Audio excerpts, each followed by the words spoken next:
Welcome to progeCAD Basics for Beginners. This is Understanding the User Interface. To find links to any downloadable resources available for this video, make sure to check the description box below.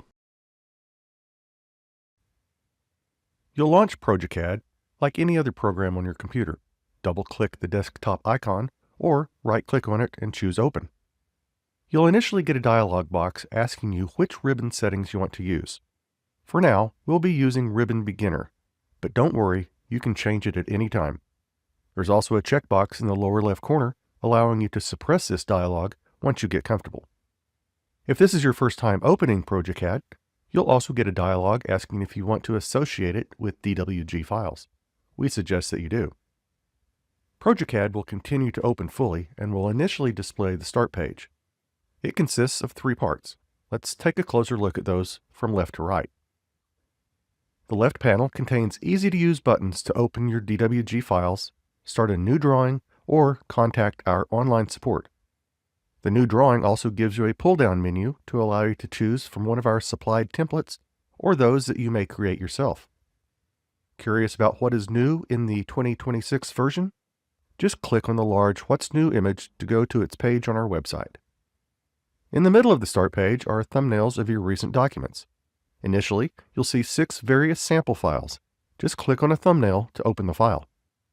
And on the right, we have some informative getting started videos. Clicking on one will start the video in your default web browser.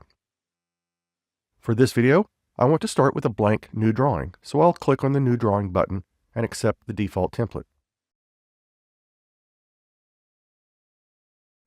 Let's look at the various elements of the progeCAD user interface. I'll start at the upper left and generally work my way across and then down. The big progeCAD icon in the upper left corner is called the Application menu. Click on it to open a menu of various file utility tools, including your recent documents list. Just to the right of the Application menu, you'll see the Quick Access toolbar, often called the QAT. This customizable menu will be displayed at all times no matter what task you're performing, allowing quick access to frequently used tools. Finally, to its far right is the title bar, which shows you the product and current drawing name. In the corner, you'll find the typical minimize, maximize, and close icons.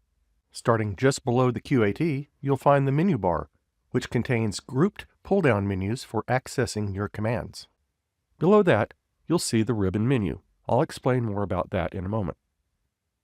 Continuing to work our way down, below the ribbon are your file tabs. Each drawing you currently have open has its own tab. If you have more files open than the display area can handle, you can find them in the Overflow menu available from the down arrow on the far right side. This brings us to the drawing editor. By default, there are 2 palettes open, docked to the left and to the right sides. You'll see your cursor here, along with some visualization and navigation tools.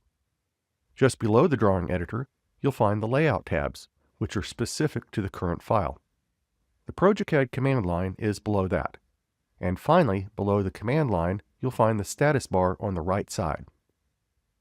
progeCAD is a command-driven software, and by that I mean you issue various commands to interact with the drawing editor to accomplish your tasks. Let's look at some of the ways you'll interact with accessing these commands. The most common method is via the ribbon.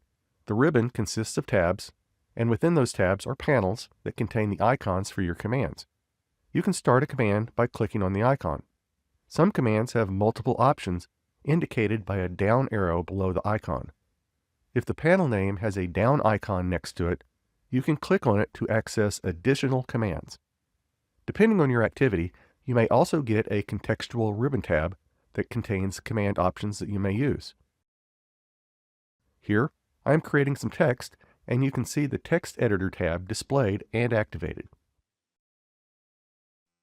You can always directly enter the name of the command in either the command line or the dynamic input prompt, as long as that method is enabled. For both methods, the autocomplete option automatically displays a list of commands that match the typed characters. For either method, it's important to remember that the spacebar works like the Enter key in progeCAD.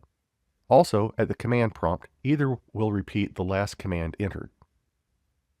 Another common method of accessing the command is the Quick Access toolbar. These commands will always be displayed regardless of which ribbon tab you're in. You can customize the displayed commands by either clicking the down arrow icon to the right of the QAT and checking or unchecking items. If there is a command that you'd like to have in the QAT, but it's not listed, just right-click on the main icon and choose Add to Quick Access Toolbar. Right-clicking on a displayed command icon in the QAT will also allow you to remove it. Another command entry method is via right-click pop-up menus. There are two kinds of these. The standard menu will display when you right-click anywhere in the drawing editor. You'll get the same command options every time.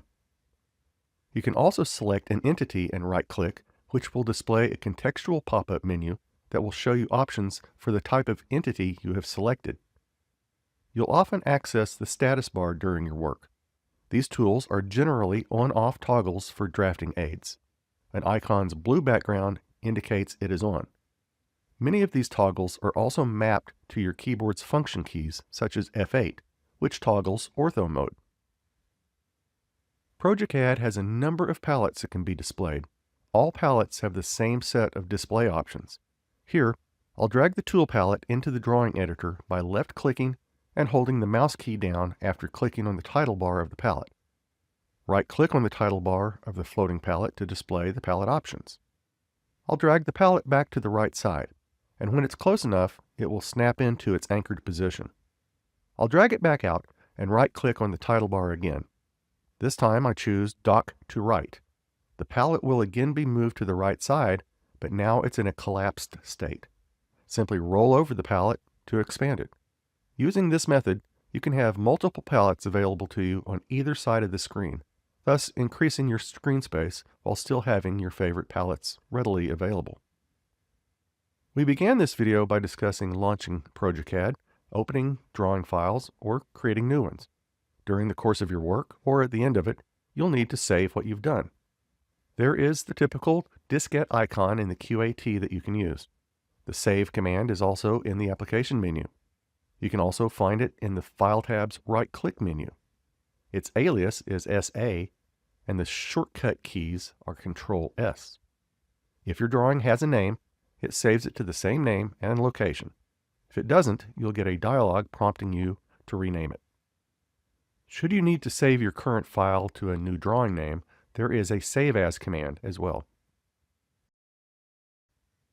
This will also let you choose a previous format for your drawing file if you wish. progeCAD also has some automatic saving functions for safety. Each time you open or save a drawing, a backup file is created. It is a snapshot of your drawing at that time, has a BAK extension, and is saved in the same folder as your drawing. progeCAD also has an incremental autosave file. By default, this file is created every 15 minutes and placed in your system's temp folder. Should progeCAD close unexpectedly, you will be presented with an opportunity to recover it when you return to the program. You can find out more information, download their 30-day free trial, or purchase your own progeCAD license at www.progecad.com.